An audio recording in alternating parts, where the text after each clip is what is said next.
Joe Pickett with inStitches. I'm going to show you how I chain piece a 9-patch Shoo-Fly block. I lay out the block the way I want to have it appear so I don't get things confused.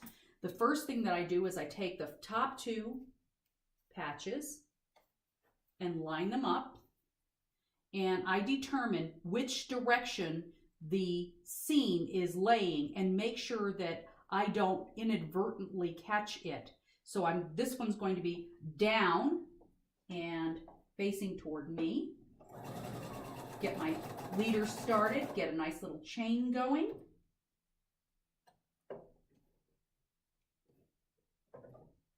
I'm not quite even there.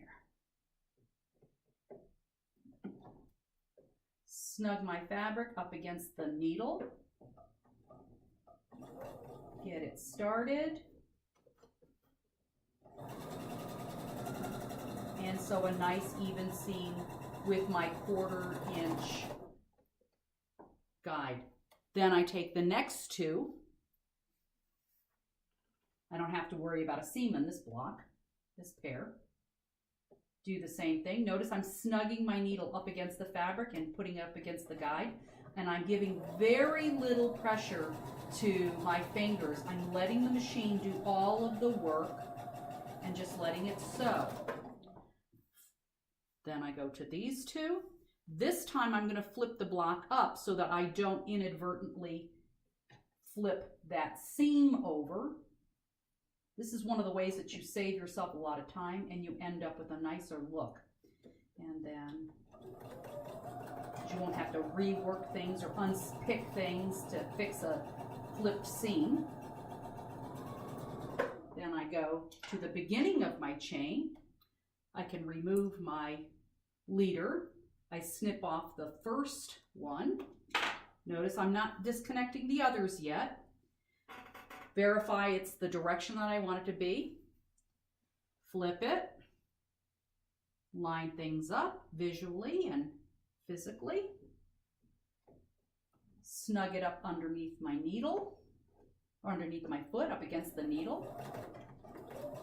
And there are times you'll see I'm kind of pulling a little bit on the previous one, so that, and it's very light pulling, very gentle. It's just so that I don't end up with bunched up fabric there, which can occur sometimes.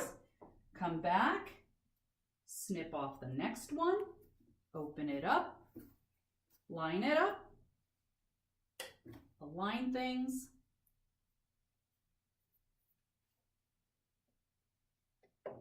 Don't have to, because neither of these pieces have got a seam on it. I don't have to worry about that. And flipping it. And my process is slow is fast. If I take my time rather than rush, I get better results and I don't end up picking things out and having to fix things or figure out how to fix something. And if I use this method, and this method really works quite well. I can usually put together a lap quilt in a couple of days because of the process. See, it didn't quite catch there, see?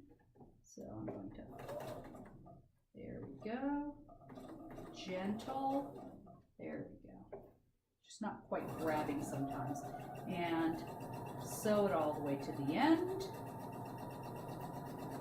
Now, I could take this apart, go to the ironing board, press things, and start nesting, but that's not my process.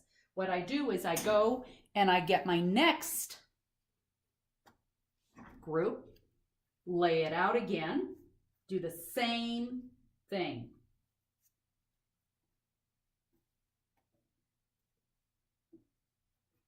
This looks like it takes a little bit longer, but in reality, because you don't make mistakes, the whole idea here is to reduce the possibility of mistakes. And then I'll do this for every single one of the Shoo-Fly blocks. In this particular case, it happens to be a lap size quilt with 30 Shoo-Fly blocks. And I know that I can continue like this until I get them all done. And that's my process. Thank you.